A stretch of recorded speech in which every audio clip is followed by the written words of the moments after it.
everyone. I'm Zachary Peterson, and I am the Director of Graduate Advising and Services for the Eastman School of Music of the University of Rochester. In this video, I'll provide an overview of the requirements for the Master of Music degree with a major in Performance and Literature. Throughout this video, you will notice that all of these experiences, from lessons, ensembles, academic coursework, and electives, are designed to help you acquire a comprehensive music education.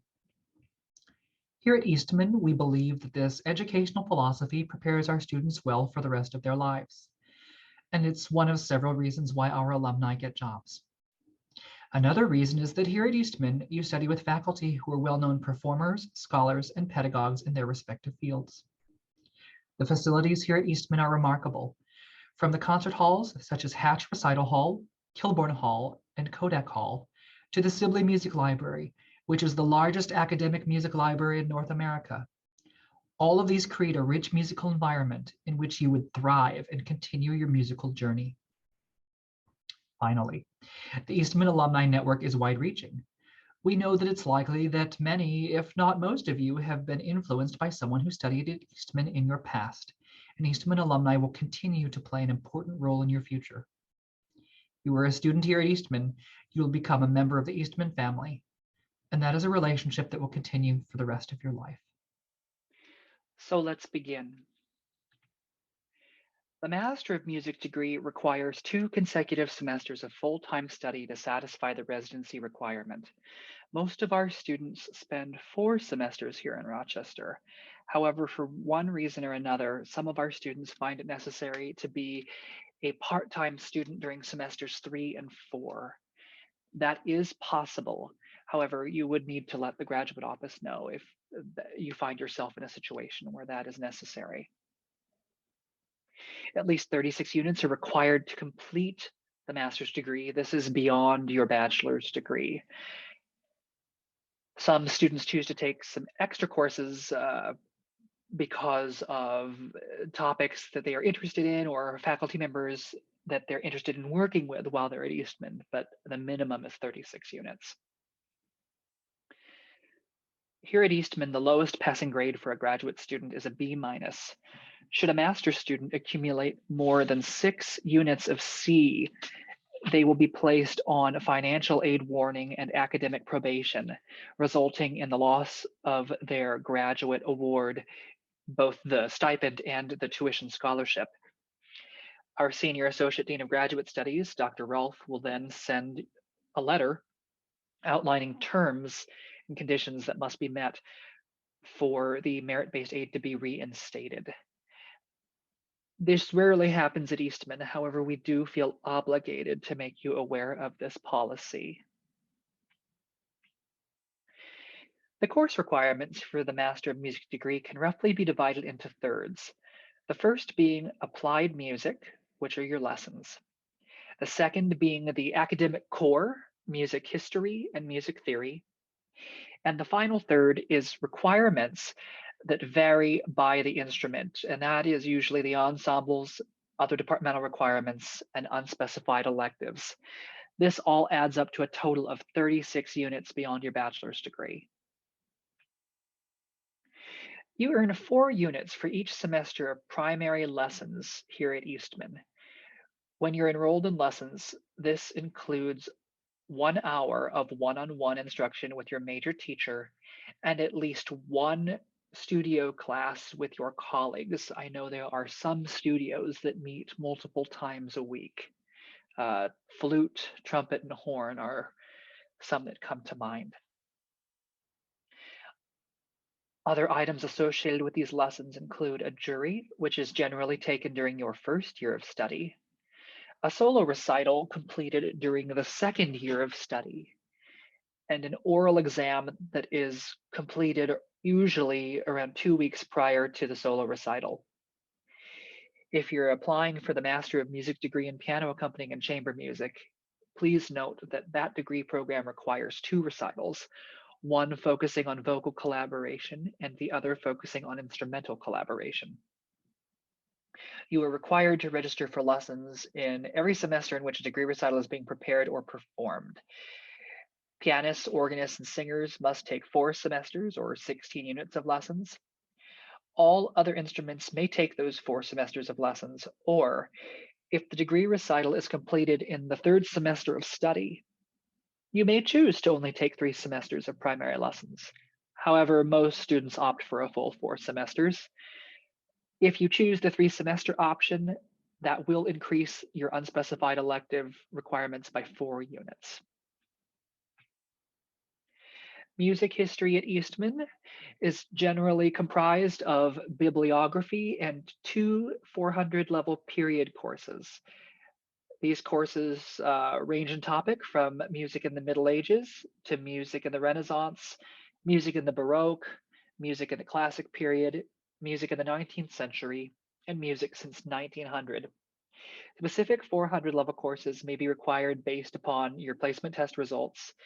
It's also possible that you will be placed into Music History 119, which is 1.5 units, and that is a remedial course that does not count towards the 36-unit total required for the degree.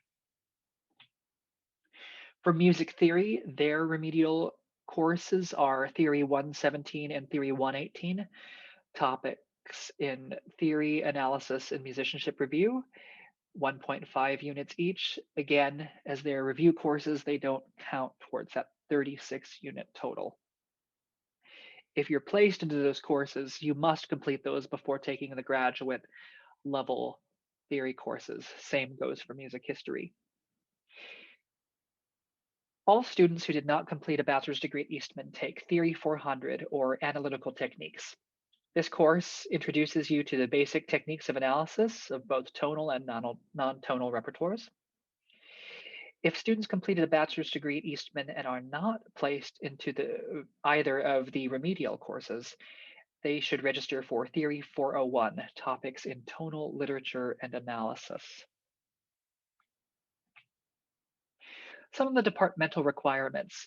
All of our students in orchestral instruments, the winds, brass, percussion, and strings, will take 2 semesters of ENS 400, the large ensemble, and 7 units of unspecified electives.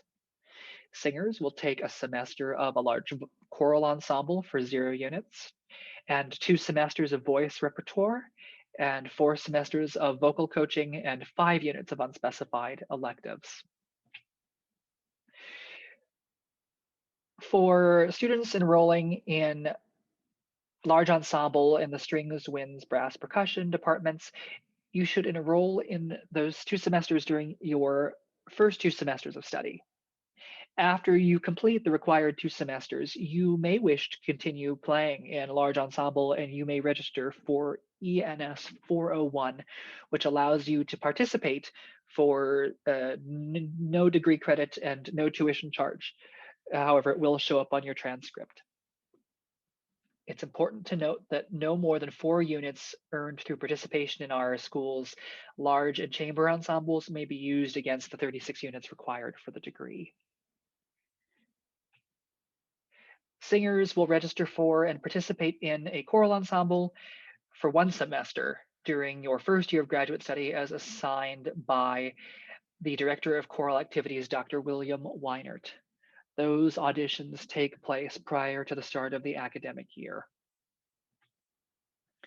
Other departmental requirements include for our guitarists, both semesters of guitar studies and 5 units of unspecified electives. For our organists, 4 semesters of organ repertoire and 1 unit of unspecified electives. Harpsichordists will take performance and literature through the 18th century and 2 semesters of keyboard continual realization, in addition to 5 units of unspecified electives. Harpists will take the 7 units of unspecified electives and the 2 semesters of harp pedagogy with Professor Bride.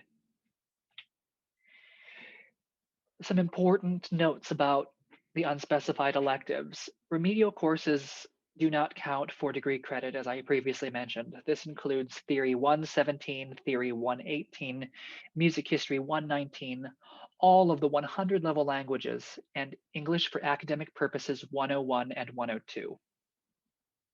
Secondary applied lessons, or 430 lessons, also do not count for degree credit. As I mentioned, you may receive a maximum of 4 ensemble credits for the degree. This includes most ensemble and chamber music courses. However, it does exclude orchestral repertoire courses and CHB 401, or instrumental sonata duo repertoire. Those don't count against the 4-unit total. Arts leadership courses are offered by our Institute for Music Leadership. Many wonderful offerings. You may take any of those courses at the 400 level and you will not receive a tuition charge unless you choose to take the 3 courses listed here on this slide registered as MTL or JCM. If you register for those courses as MTL 504, JCM 261, or MTL 421, they will count for elective credit. Some of the non-accredited requirements for the degree is the listening test. This is taken upon entry to the degree program. You are given the information and excerpts for the repertoire list via email sometime in May or June. And it's all standard repertoire designed to fill in the gaps of your knowledge. And the exam is completed prior to the academic year, usually during orientation.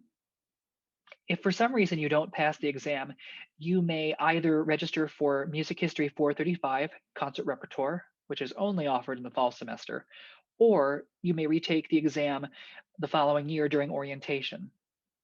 You must pass one or the other to graduate. If you choose to take Music History 435, it will count for 1 unit of your unspecified electives. The oral exam is normally taken 2 weeks before your degree recital, and it usually focuses on a topic or topics related to your recital repertoire.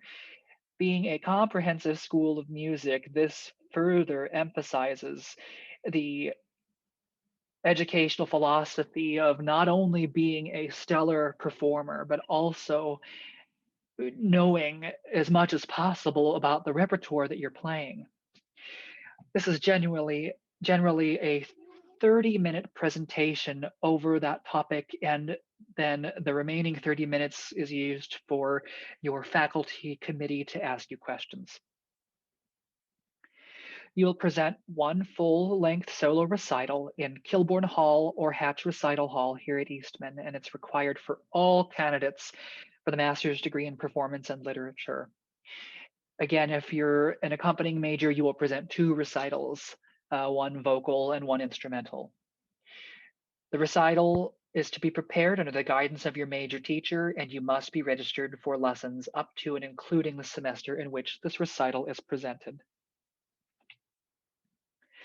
To summarize the requirements, again, there are 12 to 16 units of applied music, 8 credits of music history, 3 credits of music theory, and 9 to 13 credits that vary by the instrument, made up of ensemble, departmental requirements, and unspecified electives. The non-credited requirements for the degree include our listening test, the oral exam, and the degree recital.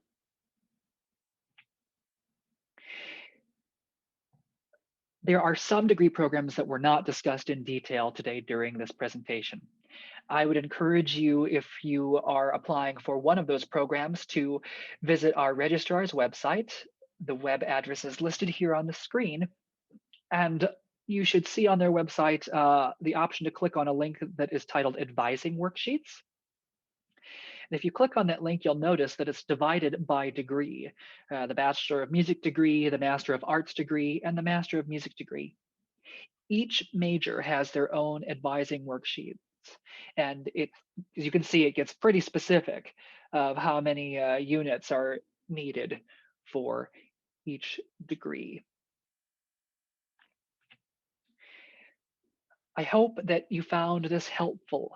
The admissions office will be announcing dates for graduate student town halls that will happen sometime later in the admissions season. Please mark them on your calendars and attend, and bring any questions you may have. I wish you all the best during this admission cycle. Again, I know that this process can seem daunting, but I strongly encourage you to look at this as the school is not just interviewing you, you're interviewing the school. And it really is about finding the best match for you. So good luck, and we hope to hear from you soon.